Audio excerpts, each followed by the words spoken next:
केंद्रीय मंत्री अरुण जेटली ने कहा, जीएसटी से कर व्यवस्था में होगा सुधार। एक कर, एक राष्ट्र, एक बाजार से होगा आर्थिक एकीकरण।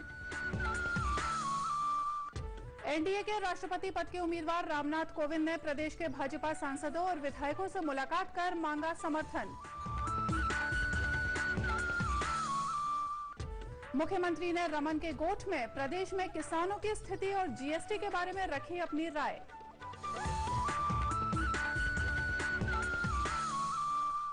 और मुनि वेद व्यास की जयंती पर प्रदेश भर में श्रद्धा, भक्ति और आस्था के साथ मनाया जा रहा है गुरु पूर्णिमा का पर्व। गुरु पूजन कर आशीर्वाद लेने का सिलसिला जारी।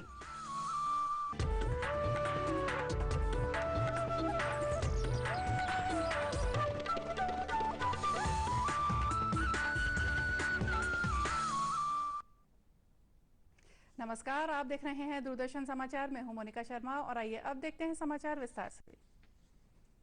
केंद्रीय वित्त मंत्री अरुण जेटली ने कहा है कि जीएसटी लागू होने से देश में एक कर, एक राष्ट्र, एक बाजार का सपना साकार हुआ है। श्री जेटली ने आज रायपुर में जीएसटी पर हुए कार्यक्रम को संबोधित करते हुए कहा कि इससे कर व्यवस्था में सुधार होगा।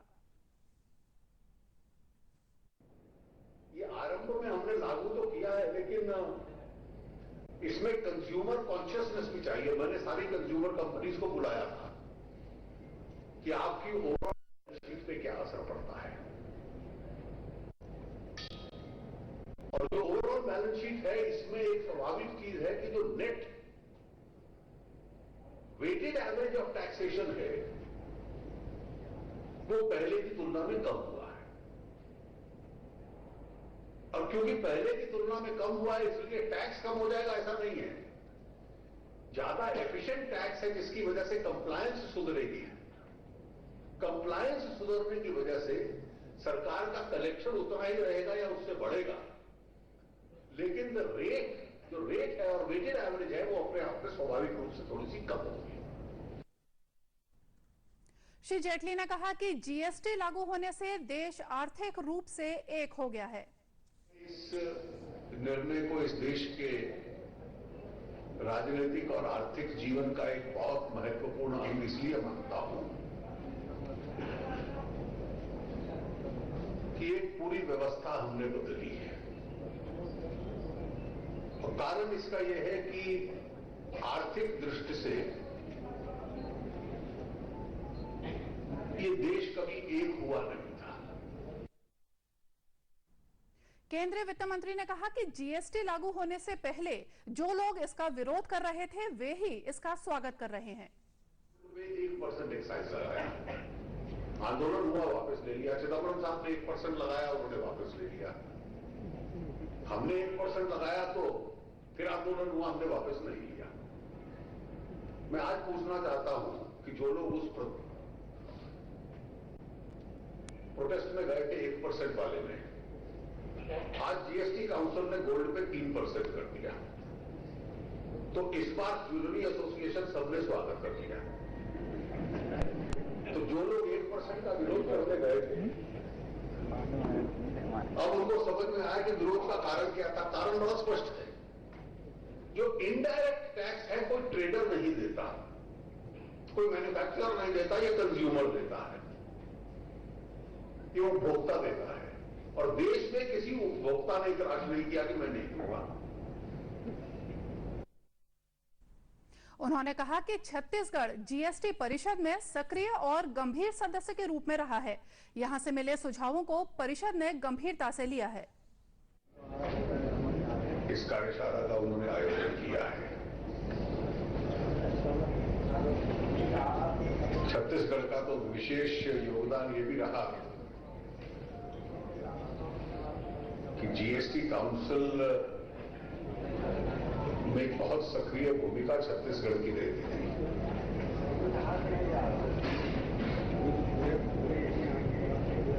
और श्री अमर अग्रवाल, जैसा उन्होंने स्वयं भी कहा कि 2003 से इस प्रक्रिया के साथ जुड़े हुए थे और अपने इस अनुभव के आधार पर जो निर्णय प्रक्रिया वहां थी उसमें इनका बहुत बड़ा योगदान रहता था। श्री जेटली ने कहा कि जीएसटी राज्य और केंद्र के विभिन्न टैक्सों से लोगों को राहत दिलाने वाला होगा। केंद्रीय वित्त मंत्री अरुण जेटली ने कहा है कि जीएसटी को पहले सप्ताह में ही अच्छा प्रतिसाद मिला है। इस नई व्यवस्था को लोग स्वीकार कर रहे हैं और इसमें शामिल हो रहे हैं। श्री जेटली ने आज रायपुर में जीएसटी पर पत्रकारों से बातचीत करते हुए कहा कि पहले सप्ताह में काफी संख्या में व्यापारियों ने जीएसटी में रजिस्ट्रेशन कराया है। जीएसटी के ऊपर मैं ये मानता हूं कि जीएसटी का जो स्विच ओवर हुआ है, पहला सप्ताह समाप्त हुआ है कि एक स्मूथ स्विच ओवर हुआ है। बहुत बड़ी मात्रा में जो एग्जिस्टिंग मौजूदा असेसीज थे उन्होंने अपने आप को रजिस्टर करवाया इसके लिए, और छत्तीसगढ़ के लिए भी जीएसटी एक अच्छी संभावना रखता है। एक कारण तो ये है कि छत्तीसगढ़ एक राज्य ऐसा है जिसमें कंजम्पशन और इनकम बढ़ी है और खर्च करने की क्षमता भी लोगों की बढ़ी है।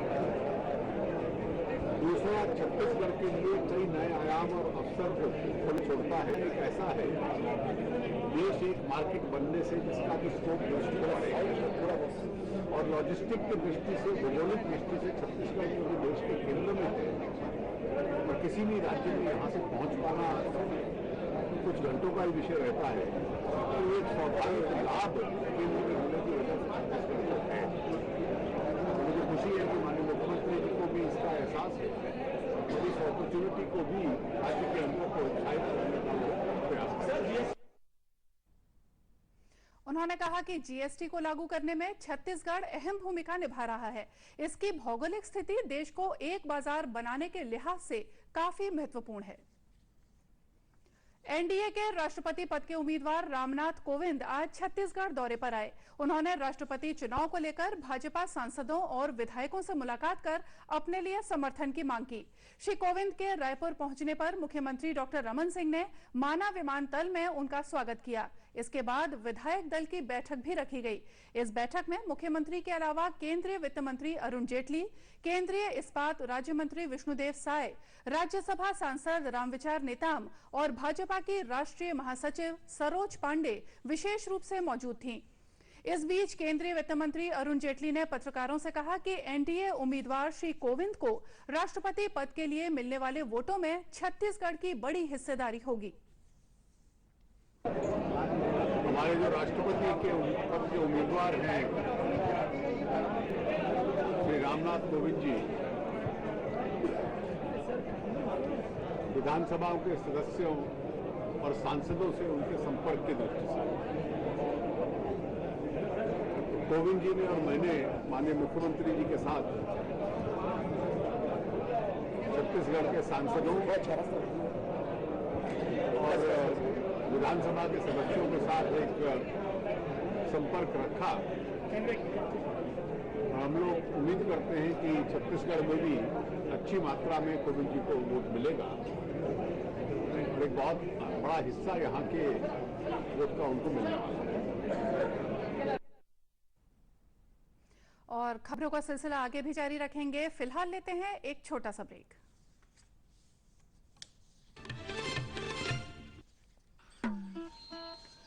झाड़ के पीछे, पेड़ के नीचे, तालाब के आजू, पटरी के बाजू, करते हो तुम पेट हल्का, ना शौचालय ना है नल का, फैल गई गंदगी बीमारी चारों ओर। अरे इसीलिए बॉस शट द डोर। मतलब दरवाजा बंद करो, दरवाजा बंद, दरवाजा बंद तो बीमारी बंद। अरे खुले में जब शौच करोगे, खुल के रोग फैलाओगे, तो भाई बीमार पड़ोगे सब संग। तो क्या करें? दरवाजा बंद करो, दरवाजा बंद, दरवाजा बंद तो बीमारी बंद।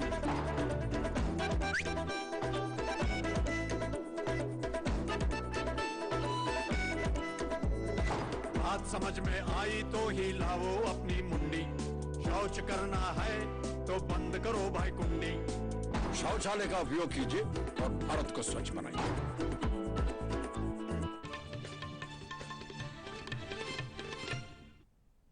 ब्रेक के बाद एक बार फिर से स्वागत है आप सभी का दूरदर्शन समाचार में। और आइए अब देखते हैं 3 मिनट 10 खबरें।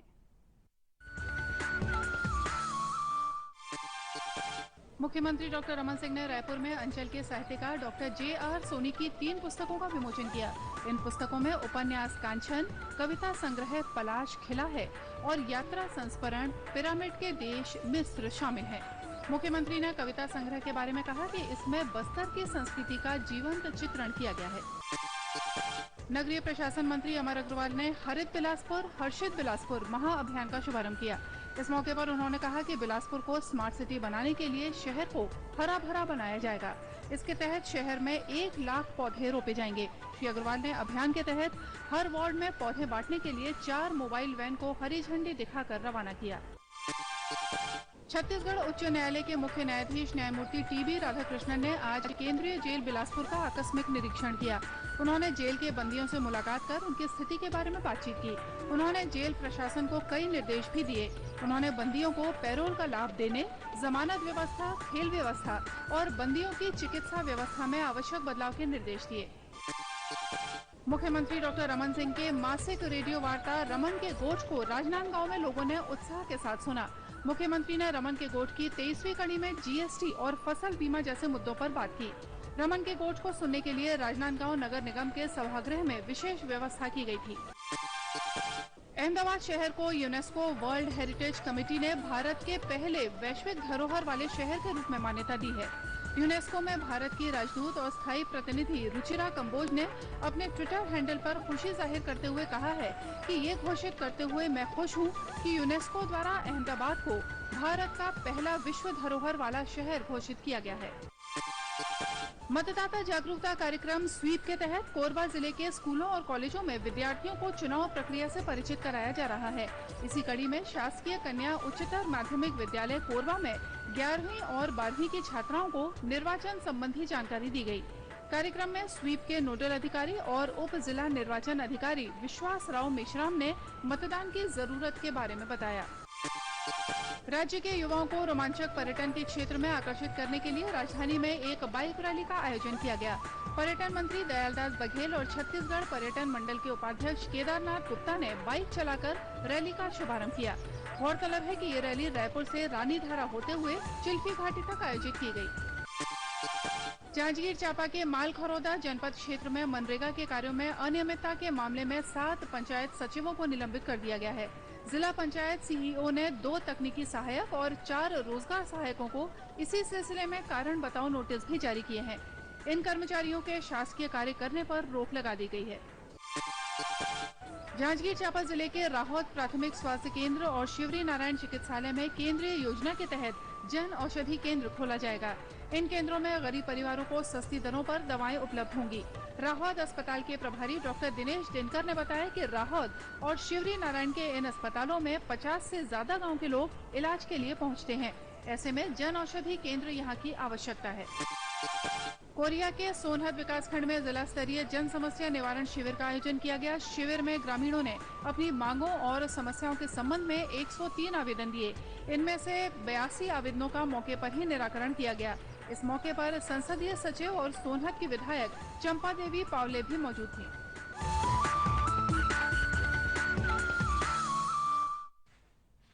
और आइए अब देखते हैं कुछ समाचार विस्तार से। मुख्यमंत्री डॉक्टर रमन सिंह ने कहा है कि प्रदेश सरकार ने आरटीओ के 16 नाके समाप्त कर दिए हैं ताकि जीएसटी की भावना के अनुरूप निर्बाध रूप से परिवहन हो सके। डॉक्टर सिंह ने आज आकाशवाणी से प्रसारित रमन के गोठ की 23वीं कड़ी को संबोधित करते हुए जीएसटी के महत्व और उससे मिलने वाले फायदों की जानकारी दी। मुख्यमंत्री ने अपने कार्यक्रम में किसानों का जिक्र करते हुए कहा कि प्रदेश के 11 लाख किसानों को ब्याज मुक्त ऋण की सुविधा दी गई है। उन्होंने कहा कि बिचौलियों को समाप्त करने की पहल करते हुए सरकार ने धमतरी में पहला किसान बाजार शुरू किया है। मुख्यमंत्री ने कहा कि ये व्यवस्था अन्य जिलों में भी की जाएगी। उन्होंने प्रदेशवासियों से इस महीने की 20 तारीख को हरियर छत्तीसगढ़ महाअभियान के तहत वृक्षारोपण समारोह में शामिल होने की अपील की। गुरु पूर्णिमा का पर्व आज देश भर में श्रद्धा, भक्ति और आस्था के साथ पारंपरिक तरीके से मनाया जा रहा है। इस मौके पर मठों, मंदिरों और आश्रमों में गुरु पूजन का आयोजन किया जा रहा है। प्रदेश में भी गुरु पूर्णिमा के पर्व पर लोगों ने गुरु आश्रमों में जाकर अपने अपने गुरुओं की पूजा अर्चना की और उनका आशीर्वाद लिया। इसके अलावा मंदिरों में सत्संग और ध्यान का भी आयोजन किया गया।